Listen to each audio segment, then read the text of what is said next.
जब देखे इस तरह का सेमिनार आए तब हमको समझ में आया कि ये काम मेरा टीचिंग का जॉब से भी बहुत अच्छा है। मैं वहाँ टीचिंग का जॉब कर रही थी और 10 साल तक मैं पढ़ाई और मेरा वहाँ सैलरी था 10,000।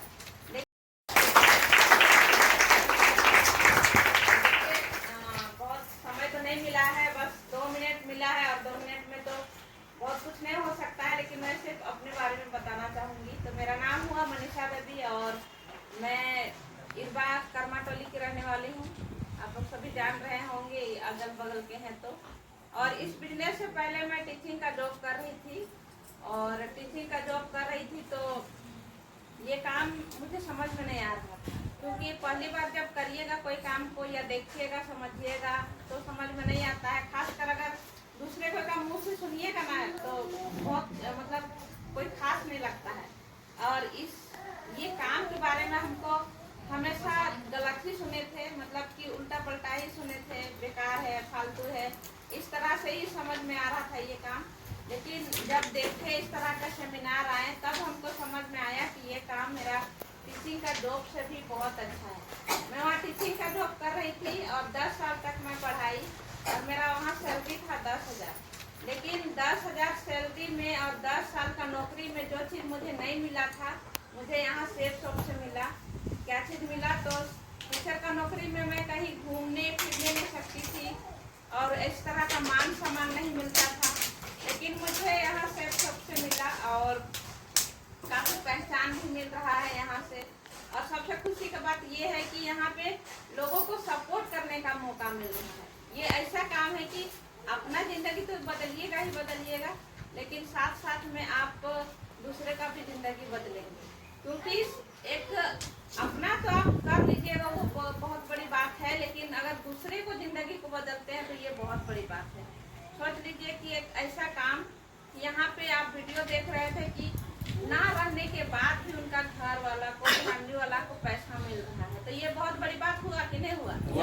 ऐसा कहाँ पर होता है कि उसका ना रहने के बाद आदमी को सपोर्ट मिलता है। सोचिए कि हर रिलेशन वाला, समाज वाला, पड़ोसी वाला अफसोस जताएंगे, लेकिन चाह के भी वो कुछ नहीं कर पाएंगे, बस इतना ही सोचेंगे कि अब उनका क्या होगा, लेकिन कुछ नहीं कर पाते हैं। लेकिन इस बिजनेस में ऐसा सिस्टम है, यहाँ पे खुद ब खुद हो जाता है सपोर्ट। तो ज़्यादा टाइम नहीं है, इतना ही बोल के अपना वाणी खत्म करती हूँ।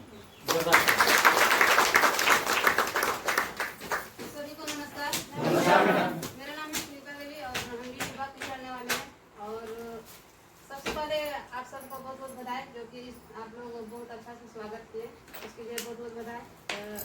एक बार अपने लिए जोरदार ताली।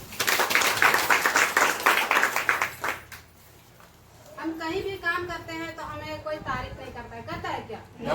लेकिन ये ऐसा काम है कि खुद अपने लिए हम लोग ताली बजाते हैं। एक ऐसा काम है जो कि हम मान लीजिए हम कहीं भी काम करते हैं तो कुछ हो जाते हैं तो वहाँ हमें कोई देखने वाला नहीं रहता है, लेकिन ये सेफ शॉप एक ऐसा काम है जो कि हम कुछ भी हो जाते हैं तो आने वाला दिन में हमारे बाल बच्चों को हमारे सुरक्षा दे सकते हैं। ये कैसा काम है। हम माताओं बहनों से या हमारे बहनों से गुजारिश करते हैं कि आप लोग अच्छा से देखिए, विश्वास कीजिए और आइए, हम लोग आप लोग के साथ में हैं सपोर्ट करने के लिए। और बिजनेस से पहले मैं क्या करती थी, क्या जानना चाहते हैं? Yes madam.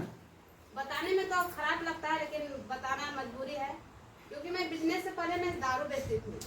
मैं चाहती हूँ कि यहाँ कितने ऐसे हैं कि जो दारू बेचते हैं, शर्म भी लगता होगा, कोई हाथ में नहीं खड़ा करेंगे, लेकिन हम खड़ा किए थे क्योंकि मैं चाहती थी इस बिजनेस में आगे बढ़ने के लिए।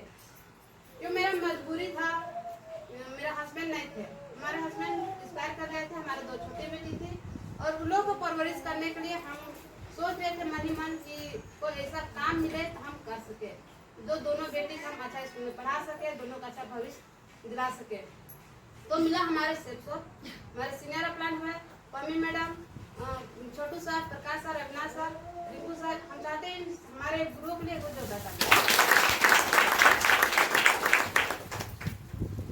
और ये सब के रास्ते पर चलते गए और धीरे धीरे मंजिल आते गया और देखिए कि आज इतना मुकाम में आ गए हैं कि बड़ा बड़ा स्टेज में इज्जत मान सम्मान मिलता है। तो हम चाहते हैं कि हमारे बहनों से, क्या आप लोग इज्जत मान सम्मान लेना चाहते हैं कि नहीं लेना चाहते हैं? हम लोग कब देंगे। हम लोग तो लेडीज जाती है कि हम लोग चूल्हा फूकने हैं, लेकिन एक दिन ऐसा मुकाम हम लोग हासिल कर सकते हैं कि हम लोग आसमान जाकर हम लोग चांद को छू सकते हैं, लेकिन उस तरह हम लोग को काम करना पड़ेगा। तो इतना ही बोलकर अपने वाणी विराम पाते सोचते हैं।